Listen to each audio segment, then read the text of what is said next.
Damos la bienvenida al sociólogo Marcos Alamea. Es un académico de larga lata, analista político. Quisiéramos el día de hoy analizar con usted, sociólogo Alamea, la situación regional que atraviesa un momento de reacomodo político y estratégico en el cual está inmerso Ecuador, marcado por la visita oficial de Javier Milei a Quito, la firma de acuerdos clave con Daniel Noboa y la posesión del nuevo presidente colombiano Abelardo de la Espriella, a la cual asistieron también los dos mandatarios mencionados. ¿Cómo ve usted la situación? Buenos días, Gustavo. Bueno, tengo que indicarle a usted de que en América Latina asistimos a un oleaje de gobiernos no solamente de derecha, sino diríamos incluso de extrema derecha. Lamentablemente a veces hay distorsiones en cuanto a la conceptualización de las tendencias políticas. Gobiernos de centro derecha y de centro izquierda son equivocadamente o interesadamente ubicados como parte de la izquierda, frente a la cual la extrema derecha asoma como la derecha, digamos, ¿no? Entonces, desde esta perspectiva, hay que aclarar de que son gobiernos neoliberales y en algunos casos ultra neoliberales, incluso en el caso de Milei, que se reivindica como anarcocapitalista, que es, digamos, el neoliberalismo mucho más fundamentalista, mucho más extremo. Y en el caso del nuevo gobierno colombiano, el presidente de la Espriella, pues ha expresado también su sintonía con la doctrina neoliberal en lo económico y una suerte, digamos, de tendencia autoritaria desde ya en lo político. Entonces vamos a tener un cóctel donde se acompaña el liberalismo económico con limitaciones al ejercicio pleno de la democracia liberal en el plano político. ¿Qué significan estas amistades, estos acercamientos para Ecuador? Bueno, son acercamientos explicables desde el punto de vista de la afinidad ideológica, primero, puesto que tanto Noboa cuanto el nuevo presidente colombiano se expresan, digamos, ideológicamente en el marco de una derecha cada vez más fundamentalista. Pero por otro lado, también el otro elemento que les articula en un sendero, digamos, común en sus respectivos gobiernos, tiene que ver con su apego a la política del actual gobierno norteamericano. Son parte los dos, así lo ha expresado públicamente el flamante presidente colombiano, del famoso Plan Estratégico de Seguridad de los Estados Unidos de Escudo para las Américas. Y los dos están de alguna u otra manera supeditados y subordinados a las nuevas prioridades de la política internacional del gobierno del presidente Donald Trump. Refiriéndonos a estos dos gobiernos y desde el punto de vista de Ecuador, le preguntaría, ¿hay un reordenamiento político o una ratificación? En el caso de Ecuador y de Colombia, existe evidentemente pues un alineamiento político hacia lo que sería pues internacionalmente la extrema derecha europea, incluso el gobierno israelí que está siendo cada vez más presente en América Latina y bajo la batuta pues de la doctrina de seguridad interna y política internacional del gobierno de Donald Trump. Ahora, muy pocas dudas quedan de que uno de los problemas transversales de mayor dimensión en Ecuador es el tema de la seguridad. Con esto en mente, le preguntaría qué implica que Ecuador busque acuerdos simultáneos con Argentina y Colombia en extradición, crimen organizado, ciberdefensa. Bueno, las posibilidades de hacer, digamos, una suerte de convenios por la seguridad de los diversos países es más factible si es que están siendo gobiernos sintonizados ideológica y políticamente. Primero en el caso colombiano y segundo en el caso argentino al que usted se refiere. Hay extradiciones pendientes y que todavía no se han realizado y es posible que en este momento, pues, la posibilidad de este tipo de procesamientos jurídicos a quienes están siendo reclamados por la justicia ecuatoriana tenga mayores posibilidades de darse. El asunto más bien es a reflexionar si es que políticamente le conviene o no al gobierno ecuatoriano actual en su estrategia de seguridad la presencia de algunos personajes que a lo mejor pueden hacer declaraciones incómodas a los intereses políticos del gobierno actual en el Ecuador. En Ecuador existen por lo menos una treintena de bandas muy peligrosas, unas de mayor dimensión, otras menores. Pero, ¿qué lectura hace de que Argentina, el día de ayer, declare terroristas a los Johnny Killers? Bueno, es más, digamos, yo creo que una declaración política para quedar bien con el gobierno ecuatoriano. No creo que realmente a la larga pueda tener una expresión significativa por el hecho de que los chonequiles no son pues un grupo narcodelictivo con presencia en Argentina. Entonces, desde esa perspectiva, creo que habría que limitar las expectativas que se puede tener respecto a un tema que, repito, es más simbólico, más declarativo, pero que no va a tener una fuerza real en el reforzamiento de la llamada política de seguridad del gobierno actual del Ecuador. Es muy temprano para saber qué acuerdos se estarán forjando con el gobierno colombiano. Algo que supimos es que se había establecido o reestablecido ya ese canal energético para que Ecuador pueda comprar, no se ha dicho en cuánto, la energía colombiana. Pero lo de Novoa y Milei fue más visible durante la visita del presidente argentino. ¿Qué intereses profundos están detrás del paquete del acuerdo o los acuerdos que fueron firmados entre los dos presidentes, más allá de la agenda inmediata de seguridad? Bueno, Gustavo, no conozco realmente a profundidad los acuerdos, le digo con sinceridad, no me he empapado en estos últimos días de estos acuerdos. No le podría expresar, digamos, un análisis y una explicación objetiva de esta situación, ¿no? Tendría que empaparse concienciadamente para poder dar una expresión mucho más objetiva y adecuada respecto a este tema. Bien, de hecho, muy pocos conocen el contenido de los acuerdos, pero trascendió esto de acuerdo a informaciones de la Secretaría de Comunicación, que estos incluyen energía nuclear, ciberdefensa como parte de su agenda bilateral. Bueno, realmente son acuerdos cuyos detalles todavía no se conocen, pero en todo caso, si es que eh, vemos la naturaleza de los mismos, creo que la ciberseguridad es una estrategia de combate a la inseguridad, al narcodelito que hoy está en boga, sobre todo por desarrollo tecnológico. Y además, en cuanto al desarrollo, digamos, de la energía atómica, ciertamente cada vez más los países adoptan este tipo de iniciativas en función de que es una energía que todos los países pueden empezar a desarrollar, hay que aclararlo con fines pacíficos, en función incluso hasta de poder promover de mejor forma los aspectos que demandan la propia economía productiva de los respectivos países. El asunto es, hay que ver si es que efectivamente se materializa en el tiempo estos acuerdos, porque a veces en la diplomacia internacional, en los acuerdos se firman muchas cosas, pero muchas de ellas a la final pues se pierden y se diluyen con el tiempo sin que los mismos se hayan materializado. Así es. Recordamos los acuerdos con Perú en la firma de la paz, por ejemplo. No se ha cumplido sino una fracción de todo lo que se firmó en algo mucho más formal y de fondo. Pero volvamos a Colombia. Esto, esto es especulativo, pues aún, como decíamos, no se ha dado, probablemente se lo hará en el transcurso de las próximas horas, acuerdos firmados entre los países que tienen el tiempo, pues Colombia está saturado de visitantes. ¿Qué puede cambiar en todo caso en la relación Ecuador-Colombia con el inicio del gobierno de Espriella, particularmente en seguridad fronteriza y energía?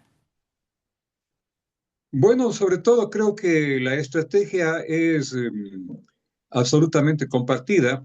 La estrategia del gobierno ecuatoriano para combatir el narcodelito, la inseguridad, es básicamente una estrategia militarista, una estrategia policial que trata de eventualmente reducir los síntomas y los indicadores de la violencia, pero no las causas, sobre todo profundas, las causas estructurales del crimen, de la violencia, del narcodelito. Igual pasa con el flamante gobierno colombiano presidido por de la Espriella. Básicamente su estrategia es también militarista, policíaca, solamente uso de la fuerza, no contemplando pues las causas sociales, económicas, culturales profundas del delito en Colombia, que incluso es un país con una tradición mucho más acentuada en la historia en cuanto a la narcodelincuencia y a los grupos de las mafias de narcotráfico. Sin embargo, repito, se articulan en cuanto a esa visión cortoplacista, a esa visión absolutamente orientada hacia el uso absoluto, digamos, de la violencia para tratar de menguar esta situación dramática que viven los países y que en el caso ecuatoriano pues se expresa en indicadores totalmente espeluznantes con el nivel de criminalidad. Recordemos, Gustavo, que el año anterior batimos el récord cuanto a asesinatos con más de 9.200, un poco más que en el 2024, que eran 8.500. Estamos hablando de más de 17.000 asesinados solamente en 2024-2025. Y las cifras del primer semestre del año 2026 no dan para ser optimistas. No hay una reducción significativa y es probable que se alcance casi una cifra similar a la del 2025. ¿Cree usted que con esta nueva estructura de la relación bilateral, tanto en el caso de Argentina como de Colombia, podríamos incluir incluso Perú por allí, se van a ver algún tipo de cambio o de efecto en la política interna ecuatoriana, particularmente en la narrativa de lucha contra el crimen organizado? Bueno, esta narrativa que usted señala muy bien es un recurso político finalmente usado por gobiernos de extrema derecha para, sobre la base del temor y el miedo constante que vive la población, adoptar cualquier tipo de medidas, ya sea medidas económicas, ha sido el caso ecuatoriano, por ejemplo, el incremento del IVA, justificado como pretexto para supuestamente combatir la inseguridad, o medidas políticas restrictivas de la propia democracia y las libertades, todo en nombre del combate a la inseguridad. Esto ha sido la hoja de ruta seguida en el caso ecuatoriano, va a ser la hoja de ruta que va a seguir el nuevo gobierno colombiano. El nivel de violencia que va a acrecentarse de parte del Estado y del gobierno, de la fuerza pública en Colombia, va a justificarse justamente en nombre de combate a la inseguridad. Igual las restricciones democráticas o el combate a los opositores políticos, cosa que ya se está dando en el caso ecuatoriano, hasta el punto que un distinguido expresidente de la República acaba justamente de señalar que en el Ecuador no existe una democracia, sino existe una criptodictadura. Y ese va a ser el esquema político con el que ahora va a seguir de la estrella, lo cual ha causado ya bastante preocupación a nivel interno y a nivel también externo. Y Ampliando ese un poco el también, horizonte, Marco, ¿cómo se inserta este enfoque en la arquitectura regional de seguridad que impulsa Washington?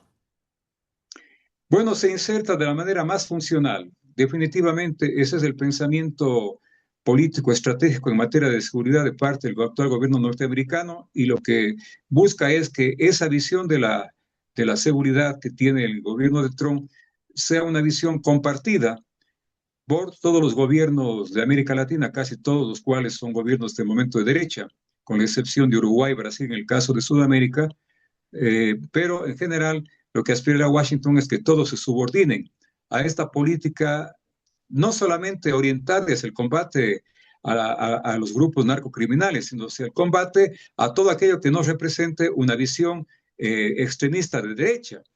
Yo decía al principio de esta conversación, cualquier otra orientación política que se aparte de la extrema derecha, sea de una derecha moderada, no podemos acusarle al doctor Osvaldo Hurtado que sea alguien de izquierda o de extrema izquierda. Él representó en su momento a la democracia popular, a la democracia cristiana, pero una derecha democrática. Cualquier derecha democrática, por lo tanto, que no sea parte de esta derecha extrema autoritaria, va a ser calificada como una suerte de opositora o incluso eventualmente aliada de los grupos criminales, cosa que ya es parte del discurso oficial también en el caso del Ecuador. Ya que usted ha tocado el tema, ¿cómo vio esas declaraciones del expresidente Hurtado? Absolutamente, primero oportunas, ¿no? Porque era necesario que una voz de un personaje político de la talla de Osvaldo Hurtado, un expresidente de la República, y sobre todo sobre el cual nadie puede tener dudas de que pueda tener algún tipo de ligación en este caso, por ejemplo, con el que ha sido presentado como el cuco de la política, el correísmo, exprese la defensa de valores fundamentales de la democracia y salga al frente para defender una institucionalidad cada vez más estropeada en el caso del Estado ecuatoriano. Entonces me parece además de oportuna, absolutamente pertinente, porque da cuenta también de un nivel de coherencia que mantiene el expresidente, que así como en su momento y muchos hicimos críticas duras a la pérdida de institucionalidad democrática que ocurrió durante el gobierno del expresidente Correa, también hoy, en defensa de sus mismos valores democráticos, se haga una crítica a quien en este momento incluso está haciendo cosas mucho más criticables desde el punto de vista de atentar a la democracia que el propio gobierno de Correa. Me refiero al gobierno de Noboa, que no solamente está restringiendo las libertades civiles, sino se está irrespetando la Constitución, se está persiguiendo a la oposición, desconociendo partidos, descalificando candidatos, etcétera, etcétera. Es decir, casi emulando prácticas muy criticadas en América Latina, como el gobierno de Maduro en su momento, que desconocía partidos opositores, descalificaba candidatos, o el caso extremo de lo que pasa en Nicaragua, ¿no? Donde incluso el propio presidente actual o dictador actual de Nicaragua pues, acaba de anunciar que ya no va a haber más elecciones en Nicaragua. Quizás es una frase mucho más honesta y sincera y frontal frente a elecciones absolutamente no democráticas que se están viviendo ya en este momento en el caso ecuatoriano. Bien, en esta última fase de este diálogo, vayamos a una política de acercamiento a la realidad local. ¿Cómo ve usted estas elecciones que se encuentran? Ya francamente, en una etapa de inicio de campaña, campaña extraoficial, por supuesto, pues la campaña oficial no tendrá sino una duración de 15 días. Sí, una campaña, digamos, corta, ¿no? Lo cual es fuera de lo común, es lo peculiar, así como el propio adelanto de las elecciones, absolutamente justificada, pero esas son las reglas de juego en este momento, presididas y organizadas por un tribunal contencioso electoral y, en este caso, sobre todo en la parte administrativa, por un Consejo Nacional Electoral, que ha recibido bastantes críticas, porque no hay la verdadera independencia e imparcialidad que debe tener el órgano electoral o la justicia electoral frente a una competencia que debería ser verdadera y genuinamente democrática. En todo caso, este corre-corre de los partidos, de los candidatos y este espacio muy pequeño en cuanto al tiempo de campaña hace prever de que muy probablemente no estemos en un escenario donde nuevas figuras políticas, los famosos outsiders, aquellos que vienen fuera del mundo de la política, recién llegados o advenedizos, puedan crecer y eventualmente dar una sorpresa. En el caso particular de la provincia de La Suay y sobre todo de Cantón Cuenca, pues es indudable que serán las mismas viejas figuras políticas o aquellos que últimamente o recientemente han hecho actividad política como candidatos, los que vayan a terciar por la alcaldía de Cuenca.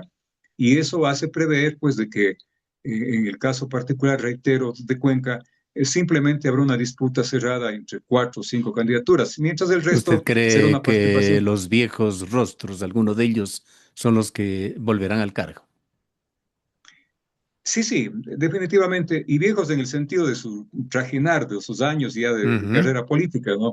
En ese sentido estamos hablando, no en un sentido peyorativo, pero esa es la realidad que tenemos, ¿no? No ha habido una renovación de liderazgos, de tal suerte que la gente emocionalmente escogerá a los que menos resistencia tengan. Nuevamente no tendremos una decisión electoral basada en propuestas, en programas, en grandes debates, en principios, sino apelando siempre, digamos, a la emocionalidad y teniendo como recursos propagandísticos fundamentalmente el uso de la tecnología digital, de las redes sociales, a través de las cuales se dirán cosas que son y que no son, a través de las cuales se tratará, digamos, a veces también de denigrar del adversario, de que decir medias verdades o falsedades, para generar sentimientos de animadversión, de odio, de temor, y sobre esa base el electorado decida, ¿no? Esa es parte de la cultura política característica del Ecuador, y en este caso, pues, de Cuenca y el Azuay como parte justamente del país nuestro. ¿Cómo describiría usted el clima actual? Me refiero, por supuesto, al clima político, al ambiente político y social con el que Cuenca y la provincia de La Suay llegan a estas elecciones de noviembre. Bueno, es un clima electoral bastante, digamos, apagado en cuanto a entusiasmo, a motivación del electorado. Casi las elecciones son una suerte, digamos, de ritual. Además que estamos en un marco donde la gente ha perdido fe en las instituciones democráticas, justamente por la erosión que se está produciendo en los últimos meses, en las últimas semanas, por las denuncias que existen respecto a que no hay una competencia absolutamente igualitaria, absolutamente equitativa. Entonces la gente está perdiendo fe en esta competencia democrática, amén de que también se trata de una elección donde se eligen autoridades locales cada vez con menos poder, por la recentralización y la fuerza cada vez mayor y el control que va teniendo el Ejecutivo sobre los órganos de gobierno local y donde los grandes problemas que la población quiere que se resuelvan, como por ejemplo el empleo o la crisis hospitalaria, la crisis educativa, la crisis vial, lamentablemente no pasan precisamente por las funciones y los recursos económicos con los que cuentan los gobiernos locales. Si esta fuera una elección nacional, seguramente tendríamos mayor interés y mayores expectativas, pero se Ujú. trata de elecciones locales, reiteros, además, dados en un contexto bastante minimizado del régimen democrático, hasta el punto que incluso para retomar lo que decíamos hace un momento de las propias expresiones del expresidente Hurtado, en el Ecuador no estaríamos viviendo sino una suerte de semidemocracia o semidictadura en el fondo. Bien, para cerrar, Marco, quisiera preguntarle si es que usted, por lo que ve, por lo que escucha de candidatos, que son muy pocos los inscritos, y de precandidatos, que son muchos más, refiriéndonos siempre a Cuenca y a Suay, ¿vislumbra usted alguna agenda política sólida que vaya a ser presentada ante la ciudadanía, con planes de desarrollo, con estrategias de crecimiento local, regional, a mediano y largo plazo? Difícil veo que los candidatos se empeñen justamente en exhibir, en preparar esas grandes propuestas, esos grandes programas, planes con las estrategias definidas, con los recursos también definidos, incluso con los indicadores definidos para medir las metas y el cumplimiento de esas estrategias. Veo difícil que eso se lo haga, porque están enfrentando ante un electorado que no va a reclamar precisamente lo que usted muy bien dice y señala, y con una democracia absolutamente madura y una sociedad con verdaderos ciudadanos, así se exigiría. No va a ser eso. Entonces, básicamente, reitero, el acento va a ponerse en la figura, en la imagen personal del candidato y en promocionar esa figura a través de redes sociales, a través de TikTok y otros recursos tecnológicos digitales que permita simplemente convencer a la gente desde la imagen del candidato, ¿no? Y además dibujando la imagen del adversario a ese candidato que se quiere promocionar. Esta es la realidad de la cultura política nuestra, pues, y en base a eso tendremos que vivir las elecciones que se acercan por el mes de noviembre. Bien, queremos agradecerle mucho por su presencia, Marco. Gracias también por la invitación, Gustavo. Declaraciones del sociólogo Marcos Alamea, académico, analista político.